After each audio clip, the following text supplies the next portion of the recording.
Certainly.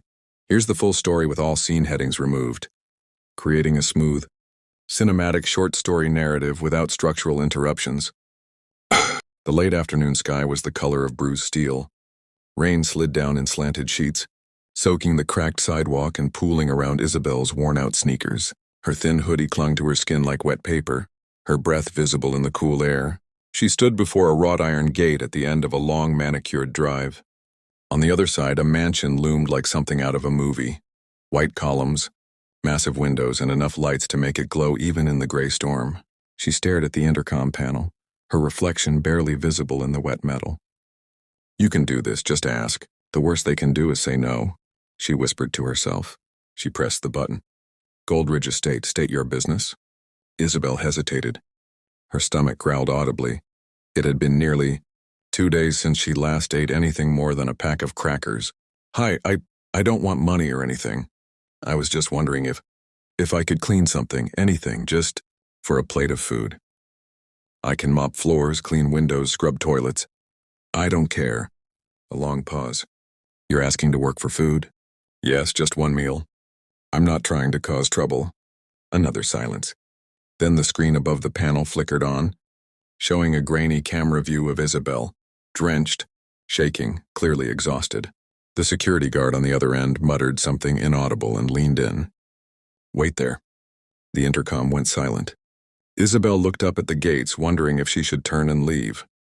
But her legs ached from walking all day, and hope, fragile and foolish, rooted her in place. A moment later, the gate gave a mechanical groan, then began to slide open. She flinched as it moved, almost disbelieving it. "Follow the path. Don't touch anything. And keep your hood on." She whispered a thank you that no one heard and stepped forward, heart pounding. As she walked up the cobblestone drive, raindrops tapping on marble statues, she felt the weight of everything pressing in, the cold, the hunger, and the 1,000 tiny humiliations of the last few months. But something about this place felt final, like a turning point, even if she didn't know why yet. Somewhere inside that mansion, behind one of those glowing windows, a man who hadn't heard her name in 10 years was about to. The double doors swung open with a soft hiss of hydraulics, revealing the grandest room Isabel had ever stepped into. Marble floors stretched across a foyer wide enough to fit her entire childhood apartment. A chandelier the size of a small car sparkled above her, casting crystal reflections across the polished stone. Gold-trimmed curated art and towering white columns completed the image of obscene wealth. She stood just inside, dripping on the floor, arms folded tightly around herself. Her shoes squeaked with every timid step. She was painfully aware she didn't belong here. A uniformed housekeeper hovered nearby, looking half curious, half annoyed, clearly unsure what to do with a soaked stranger. Before the woman could speak, a crisp voice echoed down the wide spiral staircase. "Tell Marcus I want the Tokyo acquisition on my desk by—" He descended quickly. Phone pressed to his ear, sleeves rolled back, jaw set with executive tension. He wasn't looking at Isabel, not yet. Noon their time, not ours. That's non-negotiable. And if they can't— Then he saw her, mid-step. He froze. The click of leather shoes on marble stopped. The phone dropped from his hand and hit the stairs with a sharp clatter. The housekeeper turned in surprise. "Isabel?" She turned toward the voice, startled by the sound of her name. "Yes, do I know you?" Ethan took a step down, and another. His expression shifted, disbelief, shock, then something else, grief. Closer now, he could see the gauntness in her cheeks, the shadows under her eyes, the wet strands of hair clinging to her neck. She looked like a ghost from a past life, one he never dared revisit. "It's me, Ethan Wolfe." She blinked slowly, trying to connect the name to the face, and then— "No, that can't be. Ethan, from the diner." He nodded once, still stunned. "You were this broke kid who used to sketch logos on napkins. And you were the waitress who gave me extra fries when I couldn't afford a tip." Silence fell between them, stretching and humming like a tightrope. "What are you doing here?" He glanced around at the towering foyer, the art, the suits, the silent servants. "I own this place." She stared, then gave a small, bewildered laugh, a sound caught between admiration and disbelief. Her eyes shimmered not with joy, but with exhaustion, the kind of weariness that success stories don't account for. "I'm not here for anything. I didn't know. I was hungry. She started to step back toward the door, shoulders bracing for rejection, shame rising like a tide. Wait. She paused. Please, don't leave. He descended the final step slowly, as though approaching a memory afraid to vanish. You gave me my first real meal in 3 days. She looks at him, eyes narrowing slightly. The name, the face, the way he said her name, and it's all falling into place. Her lips part, but no words come. Her mind drifts backward. A little roadside diner, all peeling booths, flickering neon, and the smell of burnt coffee. The place is nearly empty in the fading orange light of early evening. A younger Isabel, around 19, is clearing tables in a faded uniform and ponytail.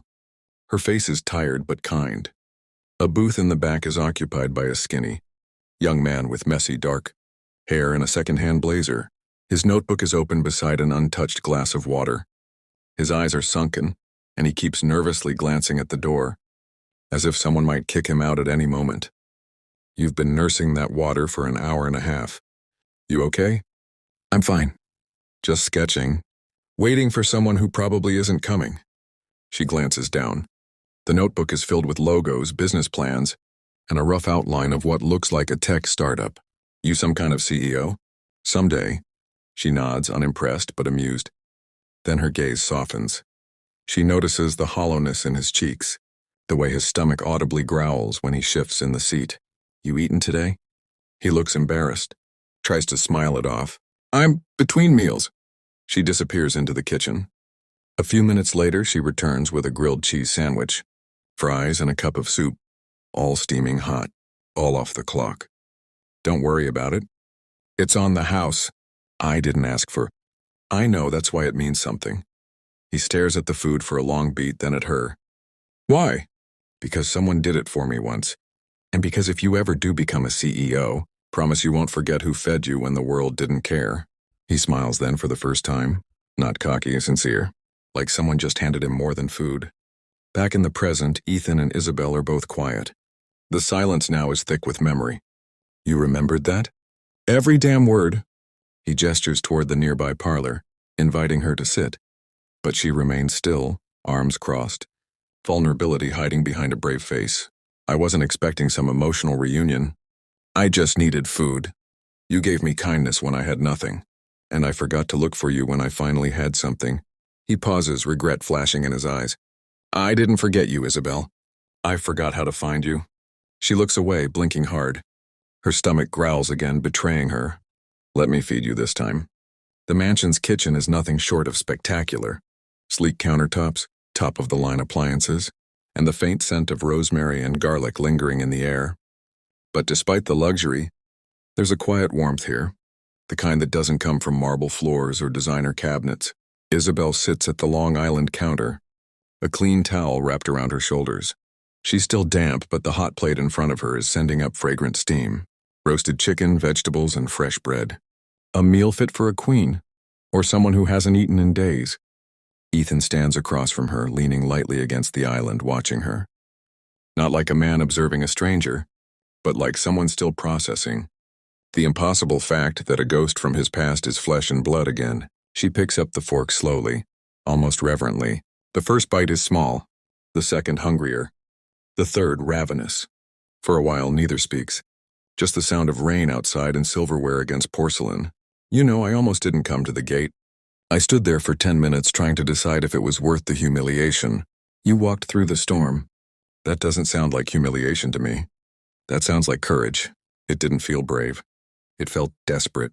Desperation doesn't cancel out strength. She sets the fork down and finally meets his eyes. Her voice is steady now, but there's a quiet sadness behind it. Life kind of swallowed me after the diner closed. My mom got sick. I dropped out of school. And after she passed, I just started slipping. It's like every time I tried to grab onto something, it disappeared. Ethan nods.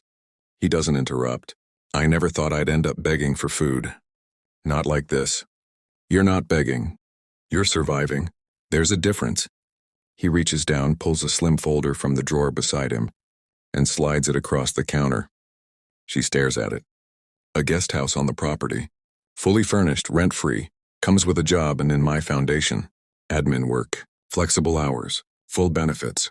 You're serious. As a tax audit. I'm not offering charity, Isabel. I'm offering a second chance. You gave me one when you slid that plate in front of me with nothing to gain. Let me return it. Why me after all this time? Because you were the only person who saw me as more than what I was. You saw potential when I couldn't afford coffee. You didn't just feed me. You made me feel like I mattered. A tear slips down her cheek. She wipes it quickly. You're gonna make me cry in your billion-dollar kitchen? Technically, it was only 22 million. She laughs. Really laughs. The first in a long time. She glances down at the folder, then back up at him. Okay, but on one condition. Name it. I get to cook you a grilled cheese sandwich sometime. He chuckles. A sound full of memory and maybe even hope, only if you put extra fries on the side.